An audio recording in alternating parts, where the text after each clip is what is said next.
늦은 오후에 햇살이 좁은 골목 사이를 비집고 들어와 오래된 원룸 벽지를 누렇게 물들이고 있었다.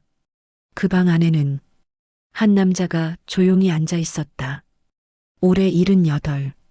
이름은 정태준. 그는 한때 직원 20명을 거느리던 작은 공장 사장이었고 동네에서 사람 참 바르다는 소리를 듣던 성실한 사람이었다. 그러나 인생은 그에게 이상한 장난을 쳤다. 아내는 먼저 세상을 떠났고 하나뿐인 아들은 결혼한 뒤부터 조금씩 멀어지기 시작했다. 아버지, 요즘 우리도 바빠요. 아버지도 이제 혼자 사는 법 좀 배우셔야죠. 그리고 결정적인 어느 날이었다. 아들은 차갑게 말했다. 아버지, 집 정리 좀 해야겠어요. 전세 빼서 제 사업 자금으로 좀 써야 해서 일단 근처 원룸 하나 잡아드릴게요. 그리고는 그렇게 끝이었다. 정태주는 말없이 고개만 끄덕였다. 그리고 그 순간 깨달았다. 아, 나는 이제 혼자구나. 그렇게 시작된 원룸 생활. 그 좁고 차가운 공간에서 그는 조금씩 늙어가고 있었다. 하지만 그도 몰랐다. 이 조용하고 가난한 원룸 생활 속으로 곧 어마어마한 세계가 문을 두드릴 것이란 사실을. 그리고 그 문을 두드린 자는 한국 재계 순위 안에 드는 대기업의 총수였다. 시계가 새벽 4시 20분을 가리킬 때 정태주는 얇은 전기장판 위에서 몸을 일으켰다. 나이가 들수록 잠은 짧아지고 새벽은 길어진다. 그는 한숨을 쉬며 허리를 두드렸다. 허허, 나도 참 이렇게 늙었구나. 방은 작았다. 침대 하나, 작은 접이식 테이블, 벽에 붙은 낡은 싱크대, 그리고 창문 하나. 창문을 열자 서늘한 겨울바람이 얼굴을 스쳤다. 에휴, 오늘도 혼자네. 그는 조용히 아내 사진을 바라보았다. 다정한 미소. 하지만 이제는 말도 냄새도 온기도 없는. 태주는 사진을 손끝으로 쓸어내렸다. 여보, 나 참 잘 살고 있는 거야? 아무 말도 들리지 않았다. 태주는 자꾸만 지난 날을 떠올렸다. 돈 때문은 아니었다. 물론 아들에게 집을 빼앗기다시피 했다는 사실이 가슴을 아프게 했지만 그보다 더 아픈 건 아들이 예전처럼 눈을 맞추지 않았다는 것이다. 아버지, 좀 이해 좀 하세요.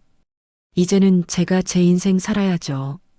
그 말들이 자꾸 마음속에 돌덩이가 되어 남았다. 태준의 일과는 단순했다. 새벽에 일어나 근처 공원 돌며 걷기, 편의점에서 1200원짜리 아메리카노 한 잔, 그리고 재래시장에서 봉사활동. 할아버지, 오늘도 오셨어요? 그럼 내가 뭐 할 일이 있다고. 일거리는 주로 이랬다. 무거운 박스 정리, 나물 손질, 속 썩은 채소 골라내기, 떡집 심부름. 사람들은 그에게 이렇게 말했다. 어르신은 참 부지런하세요. 부럽게도 참 건강하시네. 그럴 때마다 태주는 쓸쓸한 미소로 대답했다.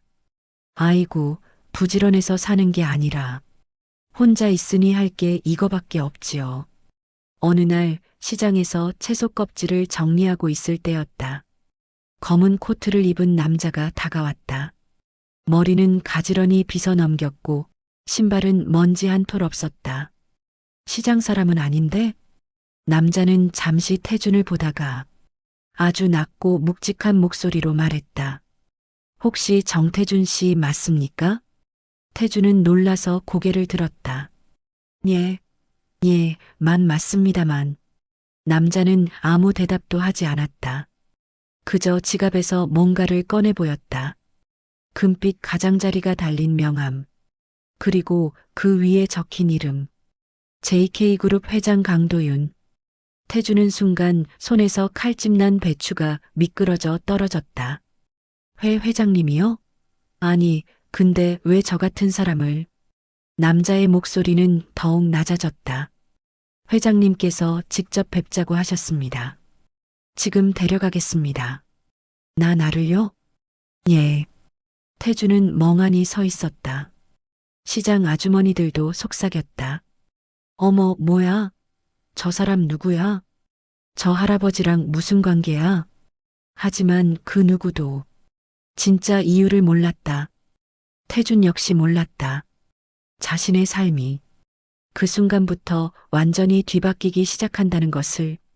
태준은 얼떨결에 재킷을 챙겨 입고 남자를 따라 검은색 세단으로 향했다. 차 문이 딸칵하고 열리자 그 안에서는 은은한 향수 냄새와 가죽 내음이 섞여 흘러나왔다. 아이고, 내가 이런 차는 처음 타봐서. 남자는 조용히 말했다. 편히 타십시오. 회장님께서 많이 기다리고 계십니다.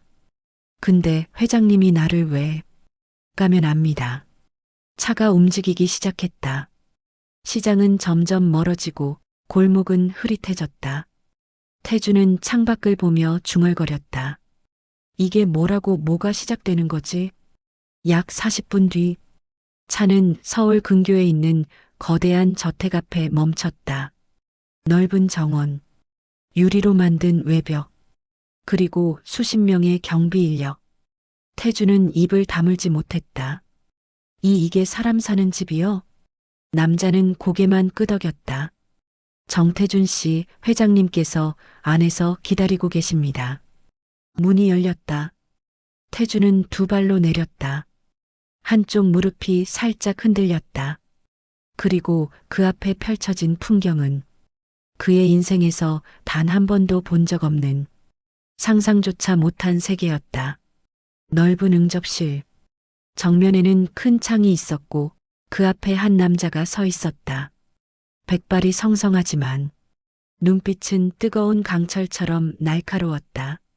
한국 재계 7위 기업 JK그룹 회장 강도윤. 그가 조용히 입을 열었다. 정태준 씨 오랜만입니다.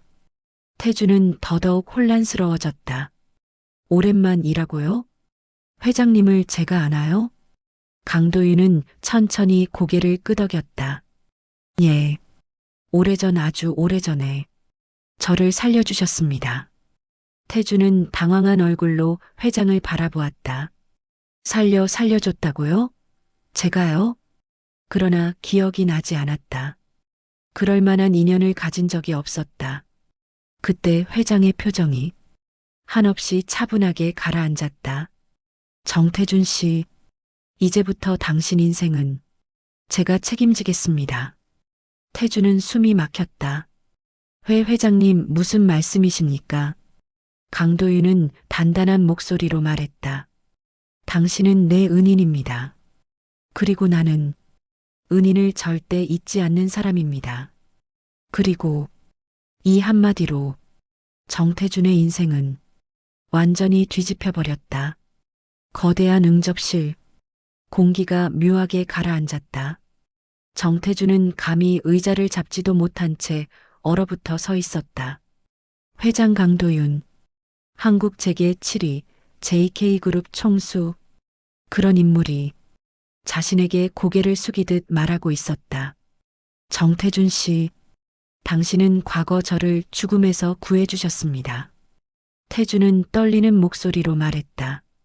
회장님, 저는 회장님을 아는 것조차 기억이 안 납니다. 그러자 회장은 아주 오래된 기억을 꺼내듯 기침을 한 번 하고는 조용히 의자에 앉았다. 앉으십시오. 이 이야기는 길 겁니다. 태주는 천천히 앉았다. 마른 손이 떨렸다. 회장의 목소리는 아주 먼 과거를 바라보는 듯했다. 1979년 기억하십니까? 서울역 근처 작은 공장, 밤샘 작업. 태주는 눈을 크게 떴다. 예, 그 제 공장이었죠. 그때 폭설이 내렸습니다. 그리고 전 살인미수 사건에 휘말렸습니다. 태주는 당황했다. 네, 살인미수요? 회장은 고개를 끄덕였다. 당시 저는 24살, 미래 따윈 없던 하루 벌어 하루 살던 그런 청년이었습니다. 그런데 어느 날 저를 죽이려는 남자들에게 쫓기고 있었죠. 돈을 빌렸다가 갚지 못했거든요. 그는 쓰게 웃었다. 눈 내리는 공단 골목에서 저는 쓰러졌고 그때 당신이 저를 발견했습니다. 태주는 숨이 멎을 만큼 놀랐다. 내가요? 예. 당신은 피범벅이 된 저를 공장으로 데리고 들어와 옷을 갈아입혀주고 밥을 먹여주고 그날 밤 죽을 뻔한 청년 하나를 살렸습니다. 태준의 목이 떨렸다.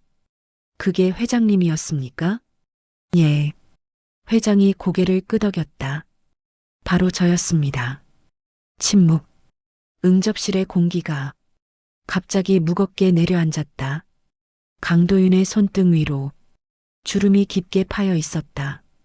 그때 당신이 말했습니다. 젊은 놈이 왜 이렇게 살아? 저기 눈 봐라. 저렇게 하얀 세상에 너도 다시 서서 걸을 날 온다. 태준의 입이 떨렸다. 내가 그런 말을, 저는 그 말을 평생 잊지 않았습니다. 회장은 손등을 한번 쓸고는 조용히 말을 이었다.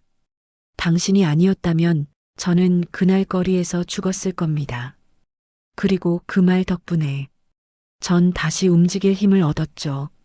그게 지금의 저를 만들었습니다. 태주는 고개를 숙였다.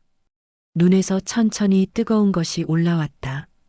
근데 회장님, 저는 그걸 기억도 못합니다. 그럴 겁니다. 회장은 미소를 지었다. 당신에게는 그저 스쳐 지나간 선행이었을 테니까요. 하지만 저에게는 새로운 삶을 열어준 은총 같은 순간이었습니다. 잠시 후 태주는 아주 조용히 입을 열었다. 회장님, 그렇게 큰 빚을 졌다 해도 전 이제 아무것도 아닙니다. 재산도 없고 아들한테도 버림받아 원룸에서 살고 있는 늙은이일 뿐인데 회장은 단호하게 말했다. 그래서입니다. 당신이 그렇게 살아서는 안 됩니다. 당신은 은인입니다. 태주는 고개를 저었다. 어르신이라고 불러주는 사람도 이제 없습니다. 회장은 깊은 숨을 내쉬었다. 그리고 아주 조용하지만 무게 있는 한마디를 내뱉었다. 제가 당신의 가족이 되겠습니다. 태주는 순간 숨이 턱 막혔다. 네네. 강도윤 회장은 비서에게 손짓하더니 두툼한 문서 한 장을 태준 앞에 놓았다. 그 위에는 커다란 글씨로 쓰여 있었다. 정태준 나눔재단 설립안. 태준은 손을 떨며 문서를 넘겼다. 초기 설립 자본 회장 개인 자산 150억. 운영 이사장 정태준. 주요 사업 노인복지 지원. 부루 청년 후원. 아, 이게 말이 됩니까? 회장의 목소리는 단호했다. 당신은 이사장이 됩니다. 태주는 소리도 나오지 않았다. 난 글도 제대로 못 읽소. 괜찮습니다. 제가 만들었습니다. 당신 이름으로. 그날 오후 태주는 회장 비서진에게 안내되어 저택의 한쪽 별도 건물로 들어갔다. 그 안에는 그를 위해 준비된 방이 있었다. 따뜻한 조명, 폭신한 침대, 냉장고에는 음식이 가득, 욕실은 호텔처럼 깨끗, 그리고 옷장이 열리자 정갈한 셔츠와 코트가 줄줄이 걸려 있었다. 태주는 울컥했다. 이게 다 전 하나 때문에. 비서는 부드럽게 말했다. 회장님께서 은인이라 하셨습니다. 앞으로는 불편한 거 하나도 없게 하라고 하셨어요. 태준의 두 눈에서 눈물이 슬그머니 흘러나왔다. 여보나, 내가 이런 대접을 받는 날도 오네. 저녁이 되자 태주는 저택 응접실로 다시 불려갔다. 회장은 차를 마시며 말했다. 정 이사장님. 네. 이사장님이라니 저는 당신이 남은 생을 편안하게 사셨으면 좋습니다. 그러나 단순히 편하게 살도록 하는 게 목적은 아닙니다. 태준이 고개를 들었다. 강도윤 회장은 지그시 그를 바라보며 말했다. 당신도 누군가의 인생을 바꿔줄 수 있는 사람이 되어야 합니다. 예전 그 눈 내리던 밤에 저를 살렸던 것처럼. 태주는 밤늦게 방에 돌아와 아내 사진을 꺼내보며 조용히 말했다. 여보, 내가 다시 누군가에게 따뜻한 손을 내밀 수 있을까? 사진 속 아내는 말없이 미소만 짓고 있었다. 태주는 깊게 숨을 들이켰다. 그리고 조용히 고개를 끄덕였다. 그래, 나도 누군가를 살릴 수 있는 사람이 되자. 내가 버려졌다고 내가 끝난 건 아니지. 그리고 그 순간 정태준이라는 평범한 노인의 인생은 진짜로 두 번째 인생의 첫 페이지를 넘기기 시작했다. 정태준은 이른 아침 낯선 방에서 눈을 떴다.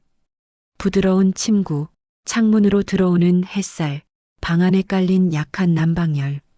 여긴 꿈이 아니구먼. 그는 느리게 몸을 일으켜 거울 속을 바라보았다. 그곳에는 기운 빠진 원룸의 늙은이가 아니라 밤새 조금은 얼굴이 밝아진 살아있는 사람이 서 있었다. 그 순간 문이 두드려졌다. 정 이사장님, 스타일리스트 분 오셨습니다. 예, 나한테 스타일을. 문이 열렸다. 3명의 스타일리스트가 살짝 긴장한 표정으로 들어왔다. 정 이사장님 맞으시죠? 오늘은 첫 이미지 작업이 있어서 정중하게 모시겠습니다. 태주는 어색하게 웃었다. 아, 예, 뭐 살살하시오. 스타일링 과정은 그에게는 아주 낯설고도 기묘한 체험이었다. 어르신, 수염 조금 다듬을게요. 이마주름 방향이 좋아서 헤어라인은 그대로 유지할게요. 피부톤은 자연스럽게만 밝혀드릴게요.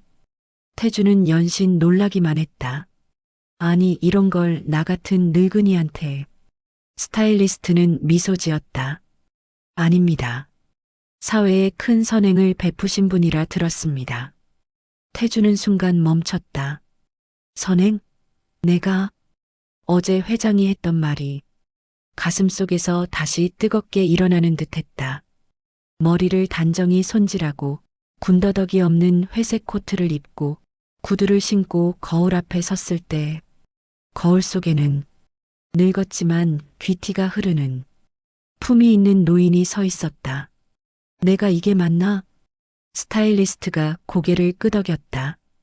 이 모습이 바로 정 이사장님입니다. 식사 후 큰 회의실에 들어서자 이미 여러 직원들이 준비를 마치고 있었다. 활동가, 회계사, 변호사, 사무국 직원들. 그들은 일제히 일어나 고개를 숙였다. 정 이사장님 안녕하십니까? 태주는 당황해 두 손을 허둥대며 말했다. 아이고, 나 그냥 태준이요. 직원들은 미소를 보였다. 회장이 회의실로 들어섰다. 다들 앉으세요. 모두가 자리에 앉았다. 회장 말투는 차분했지만 명확했다. 이 재단은 가난한 노인과 청년들을 돕기 위한 곳입니다. 초대 이사장은 정태준 선생님입니다. 직원들이 조용히 감탄했다. 정 이사장님은 제가 생명을 얻는데 결정적 역할을 하신 분입니다.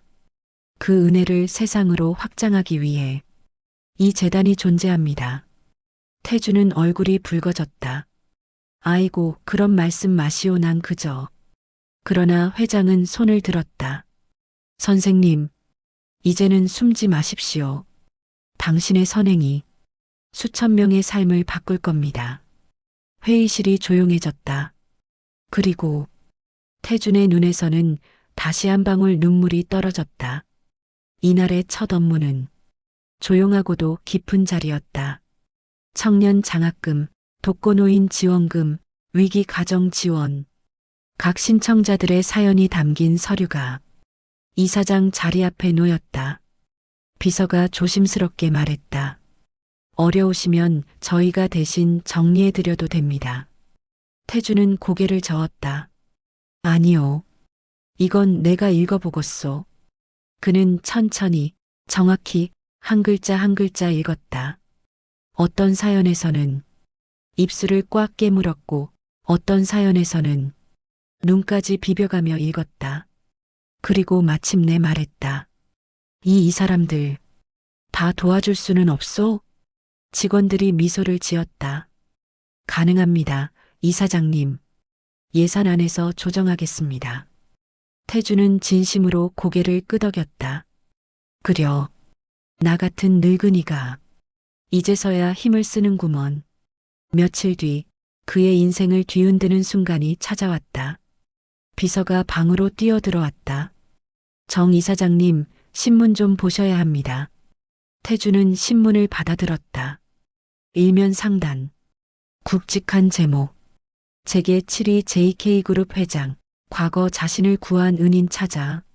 150억 재단 설립. 그리고 바로 아래. 초대 이사장 정태준 씨. 평범한 노인의 놀라운 사연. 기사에는 그의 사진도 있었다.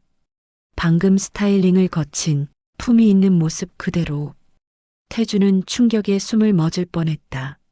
아이고, 이걸 왜 세상에. 비서는 웃으며 말했다. 이제 이사장님은 공적인 인물이 되셨습니다. 어딘가 도시 외곽 한 중소기업 사무실 컴퓨터 앞에서 무심히 뉴스를 스크롤하던 한 남자가 갑자기 손을 멈췄다. 그의 눈이 커졌다. 신문 속 사진. 회장의 옆에서 웃고 있는 정장이 잘 차려입은 노인. 남자는 손을 떨며 속삭였다. 아버지. 그는 자리에서 벌떡 일어났다. 저기 아버지라고? 그의 얼굴은 놀람과 분노와 초조함이 뒤섞여 있었다. 잠시 후 그는 핸드폰을 거칠게 집어들었다. 아버지, 지금 뭐 하시는 거예요? 하지만 전화를 걸지는 못했다. 아니, 차마 누르지 못했다. 그는 그대로 의자에 주저앉아 두 손으로 얼굴을 감쌌다. 아버지, 왜 나한테는 아무 말도 안 하시고. 나레이션. 그날 아들 이진석의 마음속에서 복잡한 불씨 하나가 피어오르기 시작했다. 이날 오후 태주는 생애 처음으로 공식 인터뷰를 하게 됐다. 카메라 조명, 마이크, 기자들. 정 이사장님, 재단을 설립하게 된 계기가 무엇인가요? 태주는 잠시 숨을 고르고 말했다. 내가 옛날에 한 젊은이를 살렸지요. 카메라 뒤로 기자들의 눈이 반짝였다. 그 사람은 세상에서 가장 힘들었던 것 같았소. 근데 말이요. 사람은 누가 손 한번 잡아주면 살아날 수도 있는 법이요. 그의 말은 느렸지만 깊었다. 이 재단은 그때 나한테 손 내밀어준 그 젊은이의 마음으로 돌아가려고 하는 것이요. 그리고 나도 이제는 누군가를 다시 살려주고 싶소. 그 순간 인터뷰룸은 숨도 죽일 만큼 조용해졌다. 그날 밤 기사들이 쏟아졌다. 정태준 이사장의 울림 있는 첫 메시지. 재계와 사회공헌계가 주목하는 신인 지도자. 한 노인의 선행이 만든 150억의 기적. 저택의 창밖엔 조용히 바람이 불었다. 태주는 창문 앞에 서서 어둠 속 도시를 내려다보며 혼잣말을 했다. 여보, 나 정말로 새로운 세상을 살고 있는 것 같아. 그리고 그를 바라보는 누군가가 있었다. 멀찍이 서서 노인의 뒷모습을 보고 있던 사람. 바로 강도윤 회장이었다. 이제 시작입니다, 선생님. 당신의 두 번째 인생이. 그날 저녁 할아버지의 낡은 원룸 우편함에 이상한 봉투 하나가 놓여 있었습니다. 바람이 세차게 불던 겨울밤이었다. 원룸 건물의 현관문은 미세하게 흔들렸고 낡은 형광등은 깜빡이며 어둠을 잘게 갈랐다. 이상했다. 분명 오전에 분리수거를 내놓으러 갔을 때까지만 해도 우편함은 텅 비어 있었다. 김노인 속으로 무슨 고지서려나 전기요금 또 올랐단 소문이 있던데. 그는 허리 굽은 자세로 우편함을 열었다. 그러나 눈앞에 보인 것은 고지서가 아니었다. 검은 종이에 금빛으로 봉인된 보기만 해도 값비싼 초대장. 봉투를 열자 마치 영화 소품 같은 초대장 한 장이 떨어졌다. 김태수 선생님께 귀하께 꼭 전하고 싶은 이야기가 있어 찾아뵙고자 합니다. 한세그룹 회장 박도연. 할아버지는 초대장을 손에 든 채 한참 동안 말을 잃었다. 라디오 나레이션. 그는 한 번도 본 적 없는 이름이었지만 텔레비전 뉴스를 조금이라도 본 사람이라면 이 이름을 모를 리 없었습니다. 전국 재계 2위, 수십 개 계열사, 그리고 늘 언론의 중심에 서 있는 남자. 김태수는 천천히 숨을 들이켰다. 김노인. 내가 왜?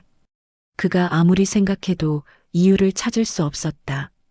그저 원룸에서 조용히 늙어가던 자신에게 저런 사람이 왜? 그날 밤 그는 거의 잠을 이루지 못했다. 다음 날 겨울 햇살이 원룸 창문을 희미하게 비출 때였다. 복도 끝에서 구둣발 소리가 규칙적으로 울렸다. 또각또각. 편안한 구두 소리와 함께 양복을 깔끔히 차려 입은 남성 둘이 앞에 섰다. 할아버지는 문을 닫았다 열었다 하며 눈을 가늘게 뜨고 그들을 바라봤다. 그 말은 마치 오래 준비된 문장이었다. 두 남자는 예의를 갖추고 있었지만 그 단정함 속에는 묘악한 무게가 있었다. 잘 차려입은 정장, 서늘한 겨울바람에도 흐트러지지 않는 기품, 그리고 차창에 비친 검은 차량의 윤기. 김태수는 물끄러미 그들을 보다가 문득 현실감을 잃었다. 라디오 나레이션.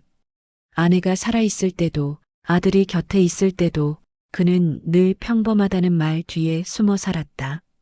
하지만 지금 재벌 회장이 자신을 찾는다 했다. 경호원처럼 보이는 두 사람은 고개를 끄덕였다. 원룸 문을 닫고 들어온 순간 할아버지는 허공에 손을 얹었다가 떼었다. 그러나 생각보다 오래 고민할 시간은 없었다. 옷장을 열어도 갈아입을 옷이라곤 몇 벌 되지 않았다. 그래도 가장 새 것 같은 겨울 코트를 꺼내며 그는 괜히 어깨를 털어냈다.